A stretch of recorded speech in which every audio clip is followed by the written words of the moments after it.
Dear ladies and gentlemen, let me introduce you my honored guest, Mr. James Tan, managing partner of Quest Ventures, which is based in Singapore, headquarters. But you operate in the whole Asia, am I right? Yes, thank you very much for the invitation to this show. I'm an admirer of what you do, and it's a pleasure to be on this show today. Thank you so much. In Business Nomads, we really start quick. So the first question, which startups would you especially like to highlight in your portfolio? Because as I know, for this moment, it's around 100 or a little bit Yeah, more or less. We have about 100 plus companies in Yeah. our portfolio. But given that today I'm in Kazakhstan, I want to highlight some of the outstanding companies in Kazakhstan that we have Oh, in great. our portfolio.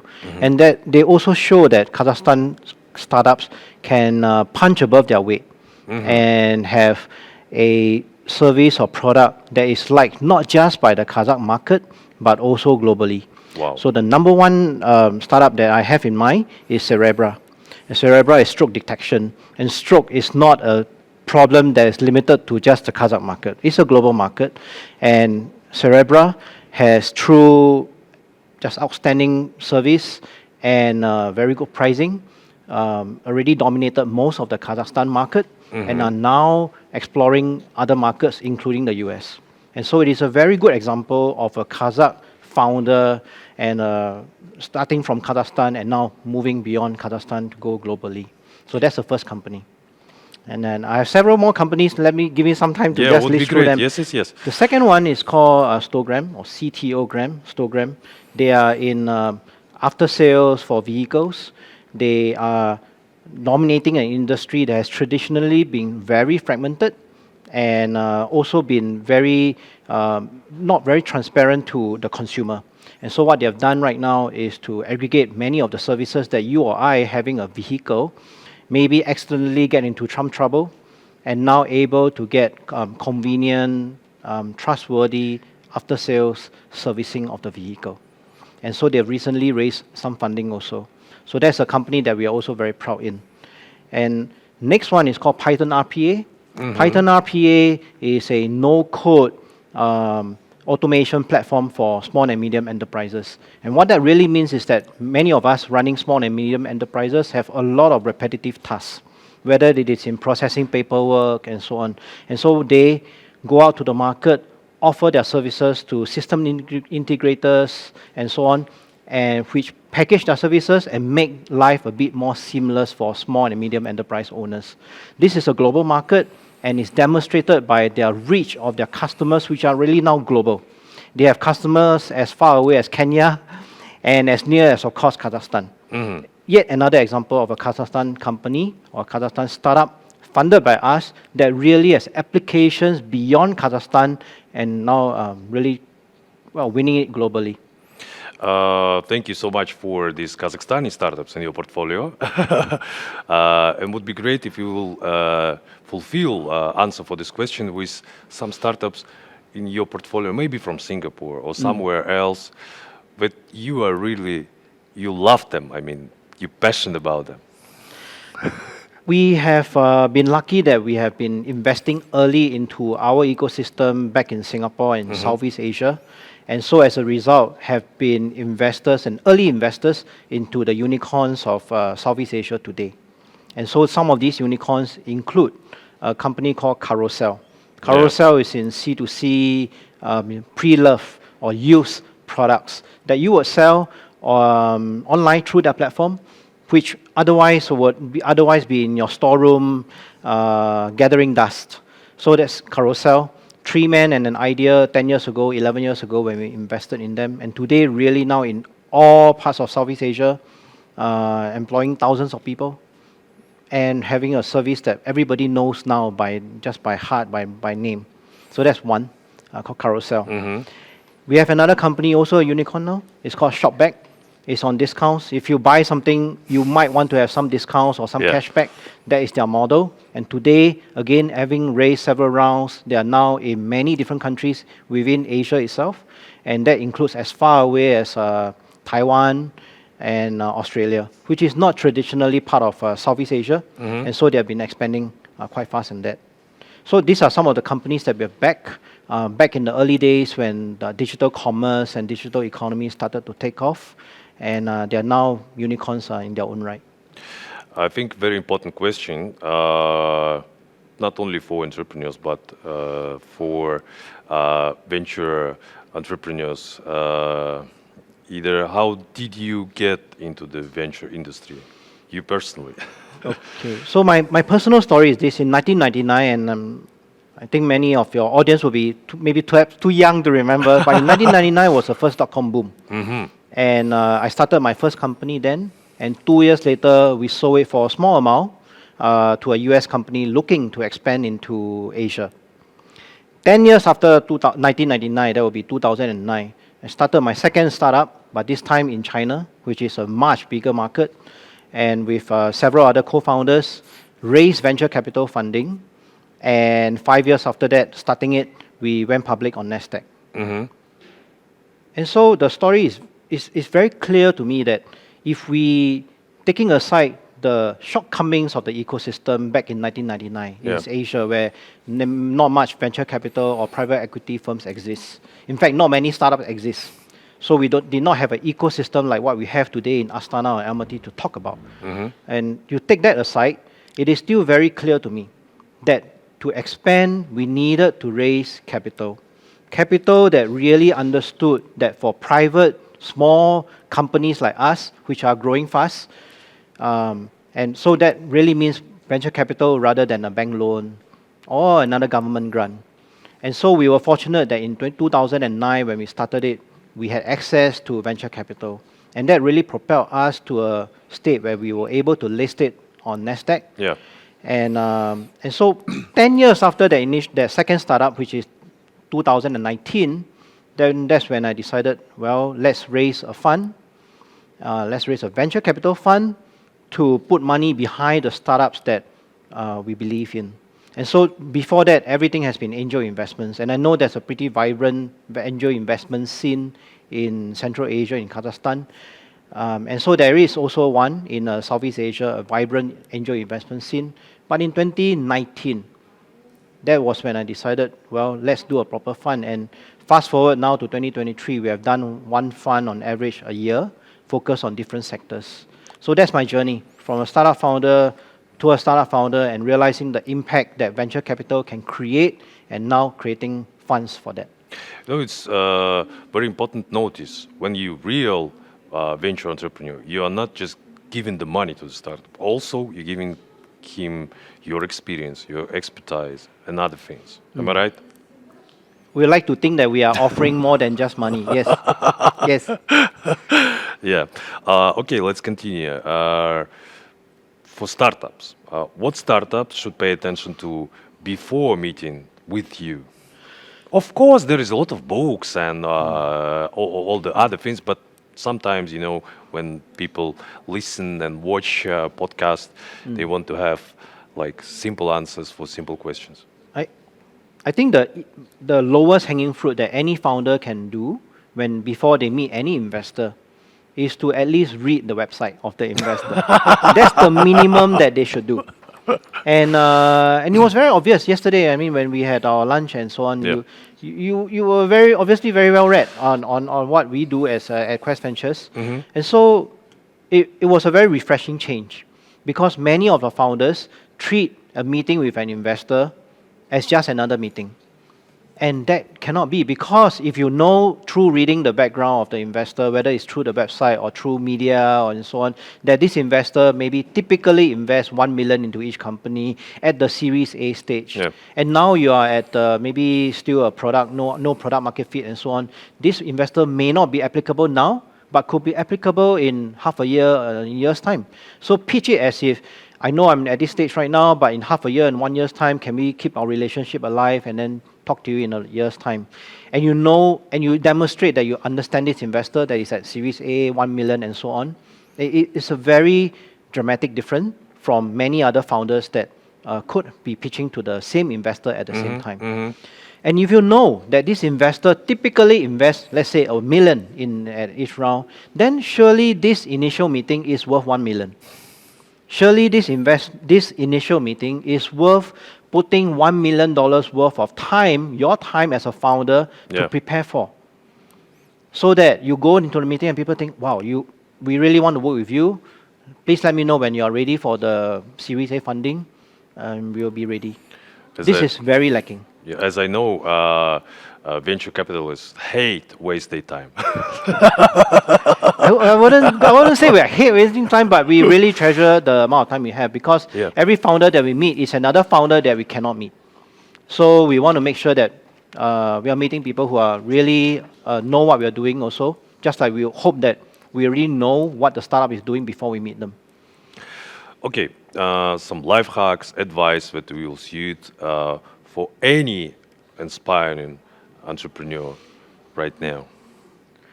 Advice for any aspiring entrepreneurs. I would say I boil it down to just two words, man. Be ruthless. Be ruthless. And I know it sounds dangerous, it sounds very cold coming out the way I'm expressing it. But look at it this way, and I would think it applies to everywhere we go. If you go for search, you only go for Google. You maybe go for Microsoft Bing, maybe. Right? You don't go for Yahoo. Yeah. You don't go for any of the rest. Right? If you go for ride sharing, in this region here, you only go for Yandex Go. And only when Yandex Go doesn't have anything available, then you will go for Uber or anything else. Yeah, So there's only one winner in most spaces.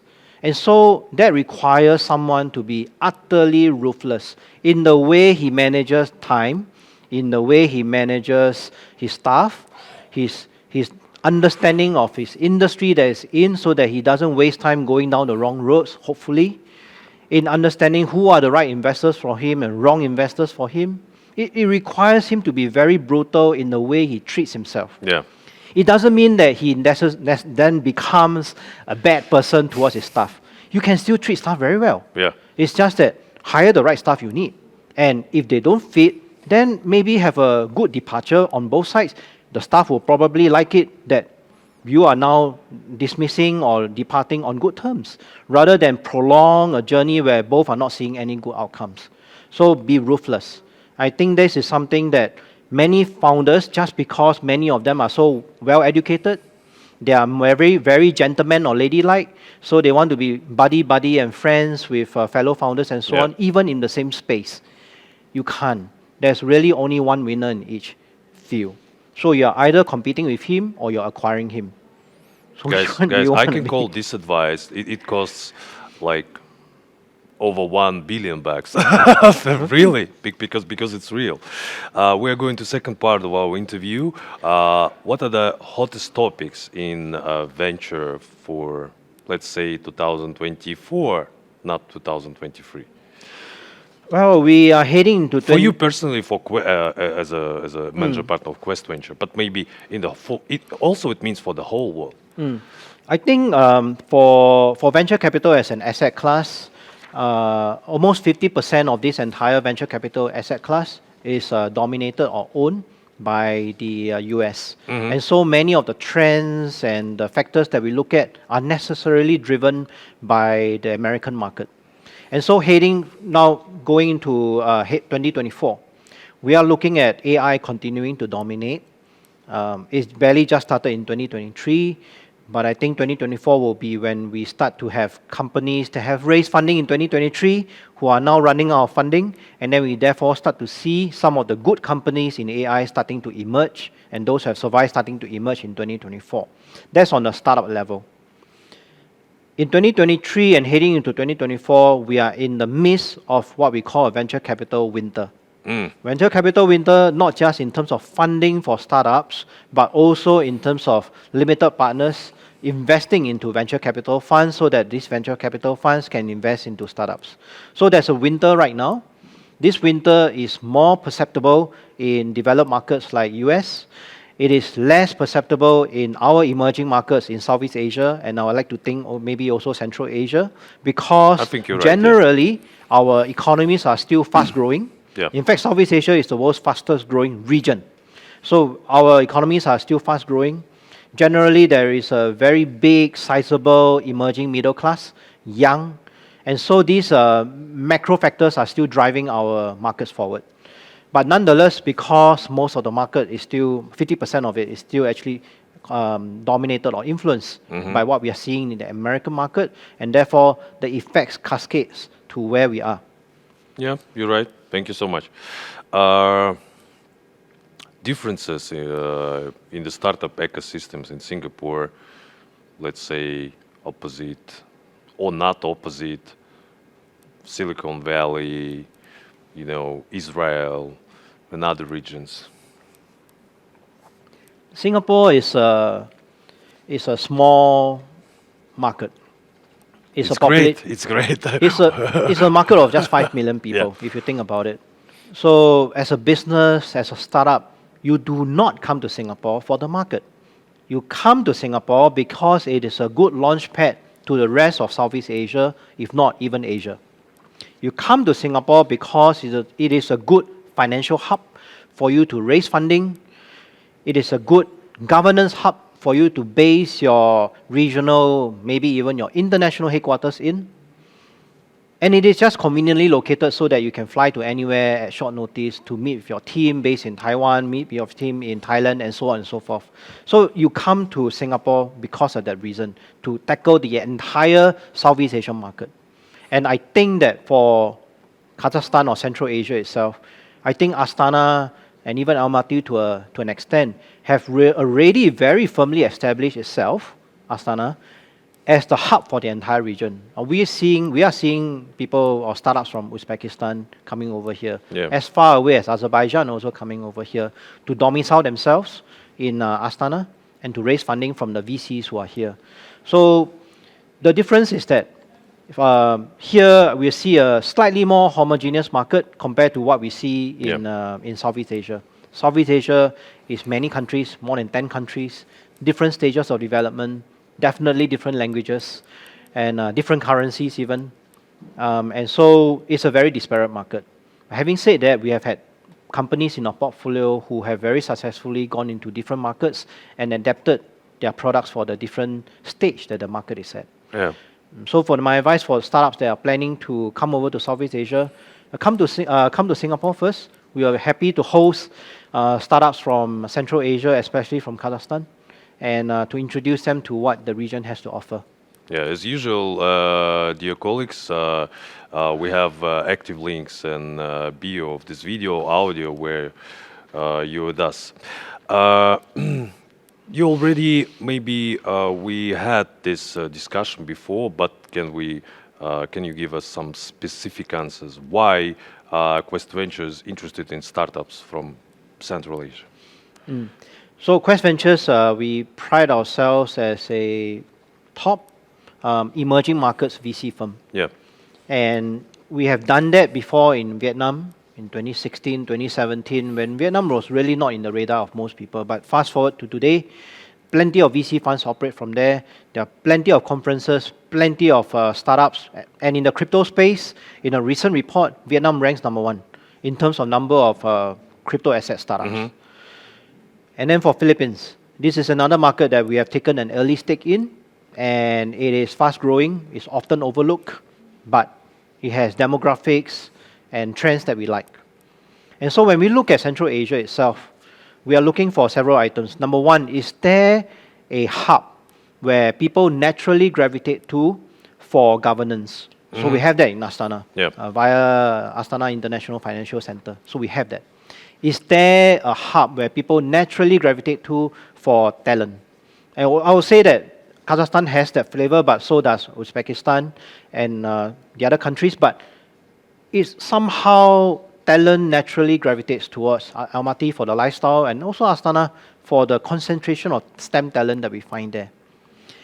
Is there plenty of institutes of higher learning, universities who are training students, not just in computer science, but training students in finance and perhaps even venture capital, so that on both sides of the table, we have people who understand how venture capital, how startup funding works.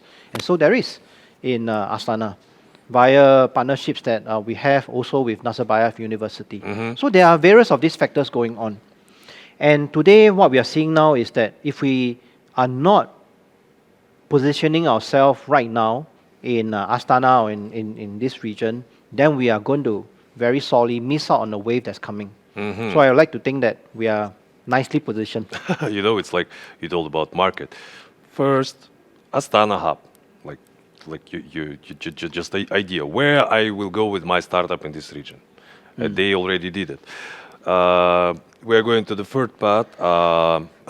Very interesting question.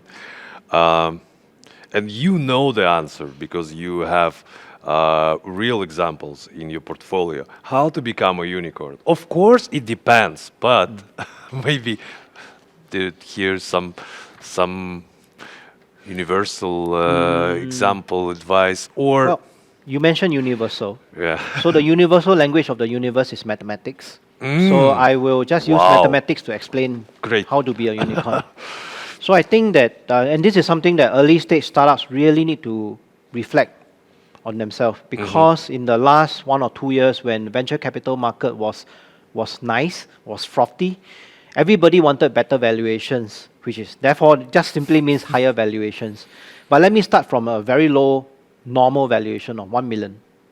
And 1 million is the kind of valuation that we entered into unicorns of today, like Carousel that I mentioned earlier. So at 1 million, if I ask you to grow the company 3x to 3 million, to have fundamentals that justify why your company is now worth 3 times more, 3x. Yeah. And I ask you to do it within 1 year to 1.5 years, which is the normal timeline that we have for most startups that are doing through fundraising, venture capital fundraising, globally, not just my timeline. Right? So 1 million to 3 million, that's 3x within a year. And then maybe the next one will be, so that's the first jump, 1 to 3. Yeah. The next jump will be 3 to 9. For convenience sake, let's say 9 is 10 million or so, so 3 to 9. That's the next jump. And that's the second year, right? If you are fast enough to raise. Then the next jump will be, the third jump will be from 10 to 30. And so maybe 10 to 30, and then the next jump will be 100? 30 to 90. Let's say it's about 100 Yeah, million, 100. right? So that's fourth time already. Yeah. The next jump, the fifth jump will be 100 to 300. And then the sixth jump will be from, we were at 300, right? Yeah. 300 to 900. That is already close to a unicorn. And then one more jump at number 7 jump. That is a unicorn. The company has already crossed into unicorn territory, Yeah. right? And that is 7 jumps. Assuming every jump is about a year to half a year, 1.5 years apart, that is about 10 years. Wow. So within 10 years, you have a unicorn. And that is why many of our current unicorns in our portfolio are those that we invested in approximately 10 years ago. They have diligently raised fundraise. Of course, their performance justify their valuation, but they have gone out there, justify the valuation, raise, justify valuation, raise, and so on. Done it several times, 7 times in my mathematical example, and cross into unicorn territory. I am very sure that in the next year when we do the same interview again, if we do it, or next year's year and so on, I will have new companies to report, because every year there will be some breakout success. And it's real life. It's not fairy tale. It's just step by step. It's mathematics, right? Yes. It's mathematics. Thank you so much for this answer. So, and it's very interesting question about it. Should every startup strive to become a unicorn? I think no.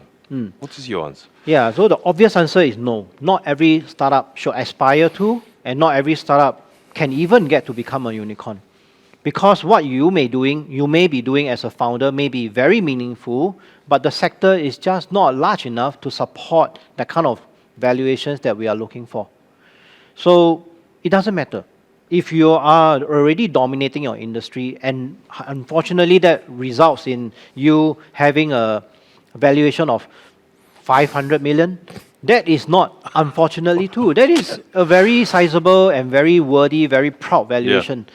So not every startup can be, and not every startup should be to become a unicorn. The number one thing that really founders should really aim for and do is not to drive this kind of valuation. It is to make sure whatever they are currently offering to their customers is something that the customers really want. And with that, I'm sure they will find a valuation, they'll find a value, they'll find a valuation that fits their purpose.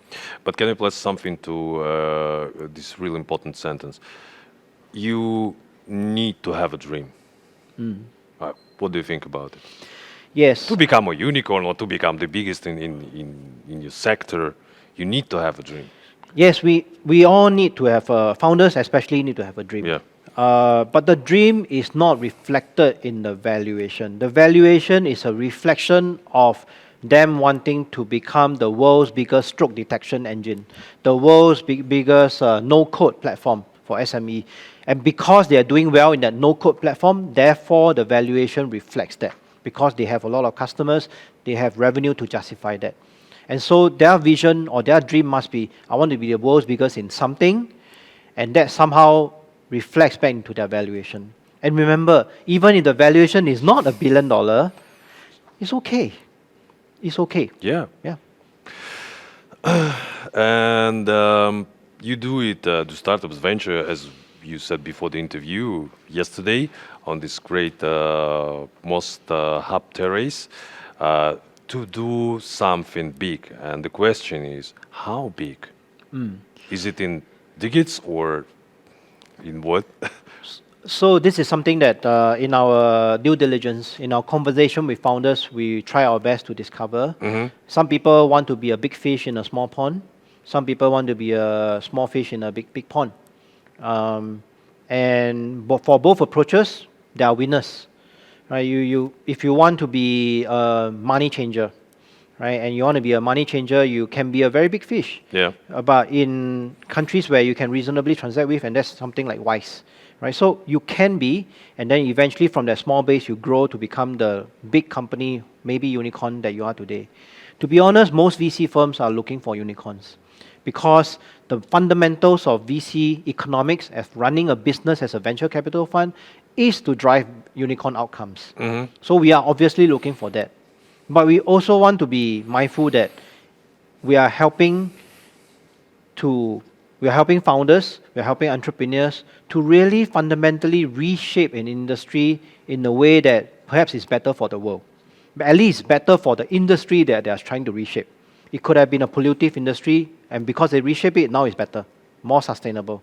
It could have been a very inefficient industry, but it's sunsetting, so therefore they reshape it into something that young people want to be inside. Yeah. So will you say that it is not successful just because it's not a unicorn? You won't. It is successful because it's helping to reshape an industry. So I think the dream is important. So the dream is very important that I want to help to reshape the media industry. And because your dream is important, maybe some venture capital funding will go to you. And as long as you execute well along the way, I think good things will come. Thank you so much. So we are going to fourth and last part of our interview because of your really tight schedule here in Almaty and Astana. I think for me it's really important question. I can give the answer first. Which global entrepreneurs do you admire and why? Elon Musk and Jeff Bezos. But can you please give your answer and why, please? I was going to go with the first answer that you gave, which is Elon Musk. And it's interesting that you pointed out Jeff Bezos. But Elon Musk is I would say not just someone that I'll look up to, but many entrepreneurs of today look up to. More so even than perhaps Steve Jobs in the past. Yeah. The reason is this. Because he has fundamentally reshaped several industries. I mean, of course, Steve Jobs has reshaped phone, reshaped music, media, and so on. But Elon Musk has been able to do it in a more public way, in a way that's also somewhat flamboyant. He has demonstrated that VC firms will back him, even if you are doing several things at the same time. Wow, yeah. Right? So, because most of the time, VC firms like us will say, please do one thing and do it well. And maybe after your first exit in 10 years, okay, do another thing.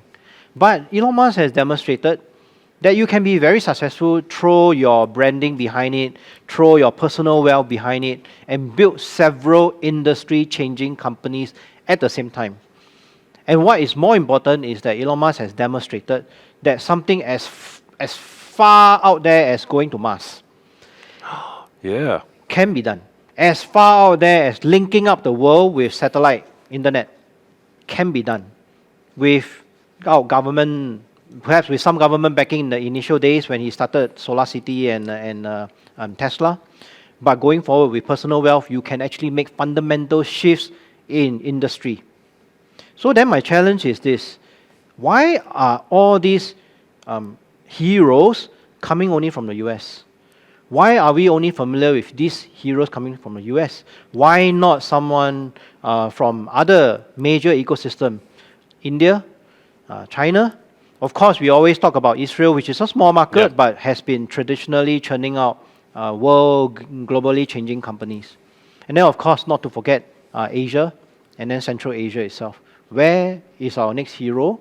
Where is the next founder hero, entrepreneur hero coming from? And I hope that one day it will not just come from the US, and it will come from these other parts of the world. But can you please give me maybe one or more would be great names, Asian founders who you admire? Maybe we don't know these names, but you know, and maybe next 2, 3 years, the whole world will know them. I would think that we are very fortunate that we are in an era where internet and the media itself allows us to get to know another region and another famous person from the other region quickly, adopt his or her ways of executing, his way of running a business. And so the people that I admire in my part of the world, in Asia itself, tend to be Chinese examples, whom are actually already very familiar to Yes, most yes. people. There's Jack Ma, of course, Oh, with yeah. his Alibaba story. And Yeah. Jack Ma has actually also built several businesses, just like Jeff Bezos, but based on his Alibaba platform. Do you think he's still in the game? I It's a very interesting question. I don't think he's in the game anymore. I think he is now very comfortable applying his years of knowledge and experience in an academic position to Yeah. train the next generation. Yeah. It is public information that he's currently spending a lot of time on it. Some of it, I think, initially definitely is because of pressure from elsewhere. Yeah. But now it's just because I think passion has been found here. And also because you cannot and you could not have built a company as big as Alibaba, as big as Alipay, and so on, with one person. He has a team.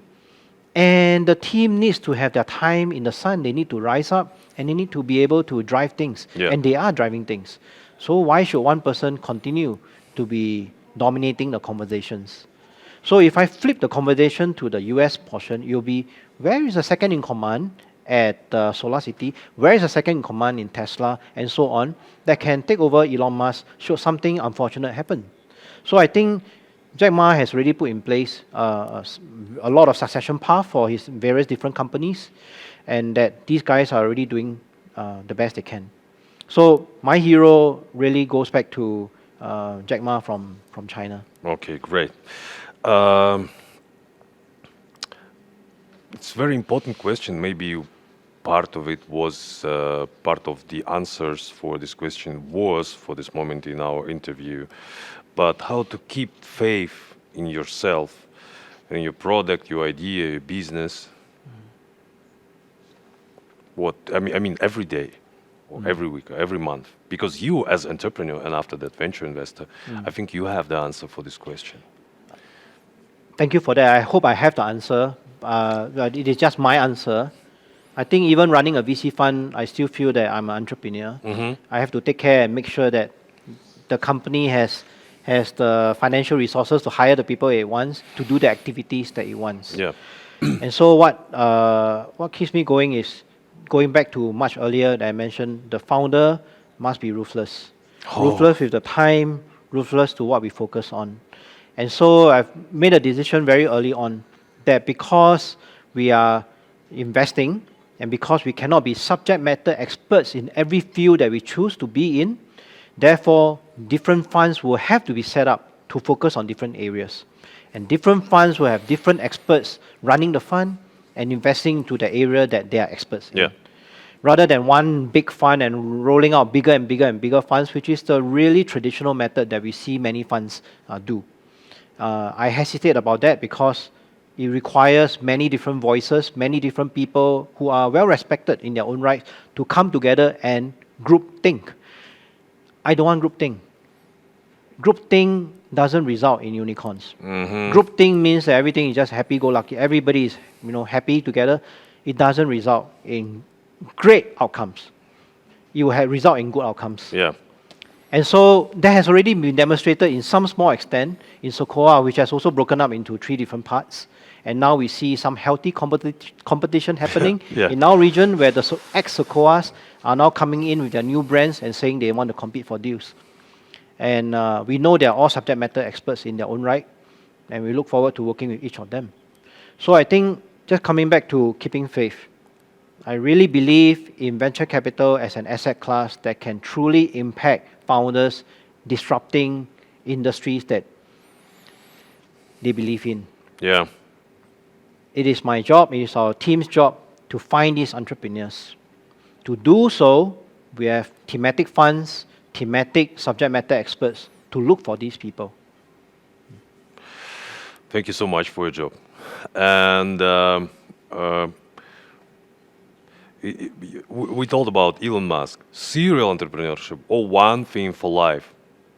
Is there any answer for this question? Or it depends to the person? I would say that serial entrepreneurship is often overrated. Yeah. Serial entrepreneurship only makes sense and is a proud badge of honor to wear if the entrepreneurship has been successful. You roll out, Yes, of course. you roll out, maybe you roll out Solar City, and then you roll out Tesla, and then you roll out, Yeah. SpaceLink and so on. It's been successful.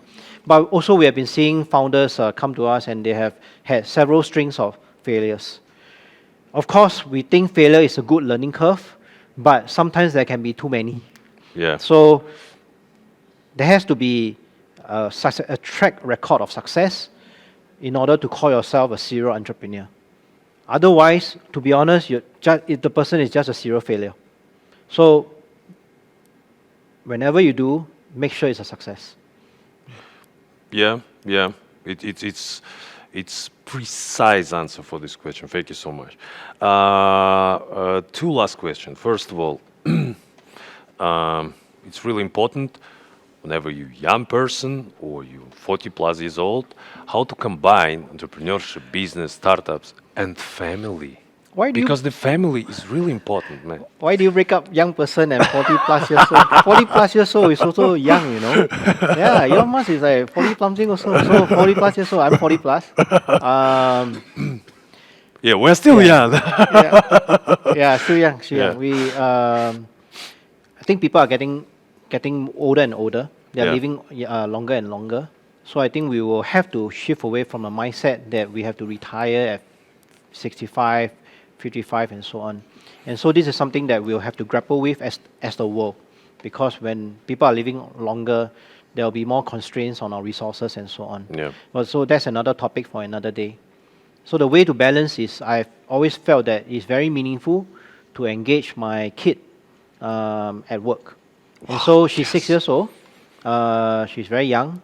But she only goes to school for half a day. And the other half, when I have time, I'll bring her to office. She'll sit down there, she'll paint her stuff.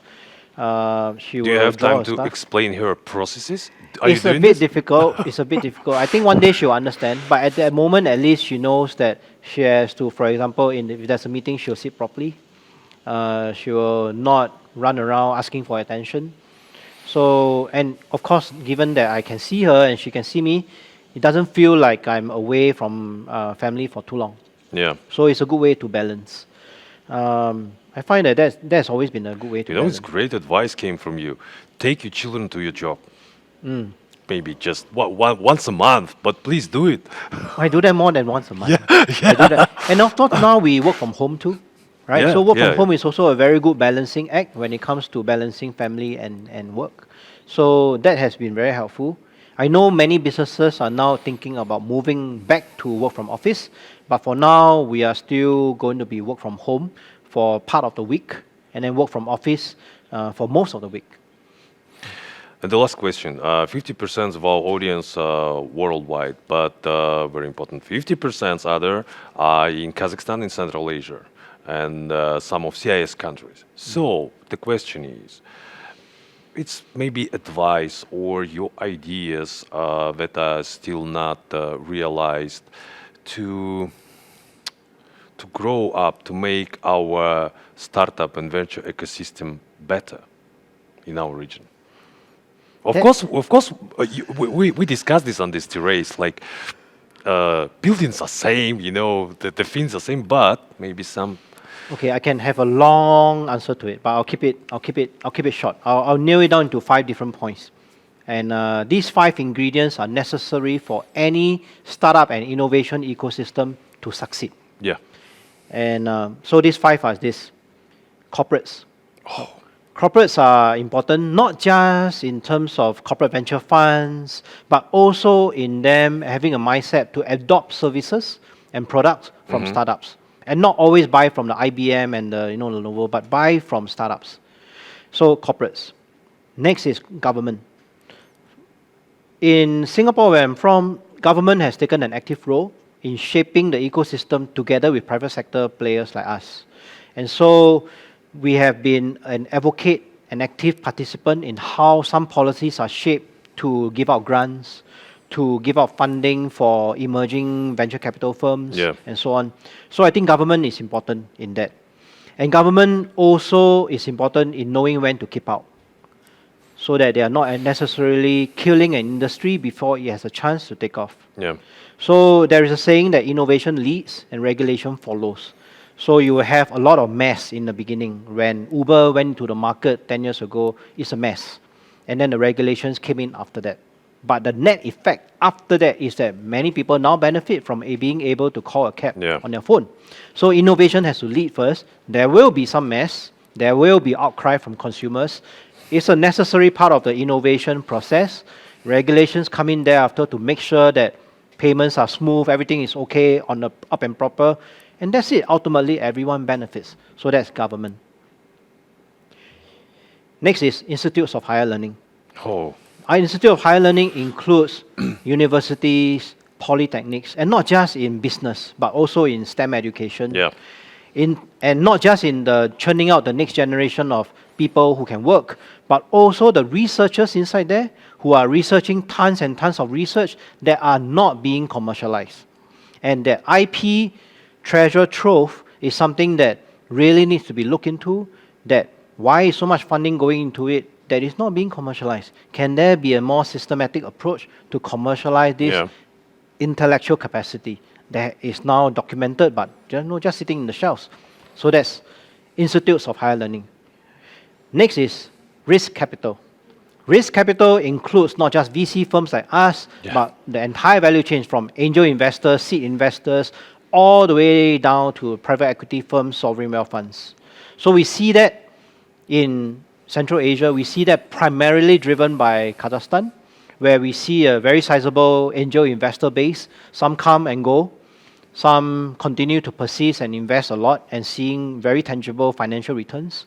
Then the question is, where are the seed investors? Where are the Series A investors to continue to invest in them? Because if there are no Series A investor after that angel investor, the very natural path is that these startups die, or they will migrate out to London, Dubai, Singapore, Hong Kong, and Kazakhstan lose a natural talent. Of course, you can still claim that that guy is a Kazakh, he has been very successful, but the business is gone. It's out there somewhere. So to retain that, let's have a viable risk capital ecosystem. Series A, Series B, C, D, and so on. And like it or not, the sovereign wealth funds have to play a role. The sovereign wealth funds have to play a very dominant role in determining where these VC funds are shaped and how they are funding these VC funds. Because if the country's own funds don't believe in the VC funds from here, or the VC funds they are operating here, then I think how you can invite others. Exactly, it's a reflection of the overall confidence that they have in their own country or even in their own region. So the sovereign wealth funds have to do it. And I'm saying it from experience because our sovereign wealth fund in Singapore, our Temasek, and our government put the money where the mouth is and back early stage VC funds 10, 20 years ago. And that resulted in more deals being funded and so on. And very naturally, external VC funds from the US, from Japan saw that, hey, there are these companies that are being funded, so let's go. So I think right now we are at the inflection point. Kazakhstan has a lot of startups right now at the seed and Series A stage. Very, very, very, very few are going to move on to B and C just because there is no funding at that stage. So I will urge sovereign wealth funds, capital providers to really consider, is this an ecosystem that you are going to willingly give it up to other countries like London or even to nearby Uzbekistan, or do you want to continue to support? Because the returns will come, and Singapore and Southeast Asia has demonstrated that. So that's the fourth one. Yeah. The fifth, but not the last, is startups. So after having done all this, of course, we must have startups, right? Yes, we yes. must have the founders who are willing to come out and say, well, the regulations are not going to lock me up in jail anytime soon for disrupting transportation. The school is willing to support me because a lot of founders, a lot of people coming out want to join startups and I can hire talent. There's risk capital there to support me at Series A stage or at incubator. There's all this support that's coming. I want to do my own startup. I want to disrupt aging. I want to disrupt cryptocurrency. I want to disrupt all these things. Startups are very important. So currently, Kazakhstan has this region's highest concentration of startups. It has taken some years to get here, and I think I'm very proud that that Quest Ventures has been part of that catalyzing process. So we have gotten here now, and I hope that it will continue to be the hub for this region to concentrate startups here. So these 5 factors are necessary ingredients for a successful startup and innovation ecosystem. Yeah, who knows, they knows. I think maybe we will not discuss which percentage of sovereign fund need to be invested to VC, but it's just a signal. Like, you guys, just do it. Yes. Yes. James, thank you so much for your time. Have a nice flight back. See you again. Maybe our next interview 6 months later or 1 year later will be in your place. I hope to do this, or in here or somewhere else, and we'll discuss something more. Ladies and gentlemen, let's use this camera. Okay. You see this one? Yes.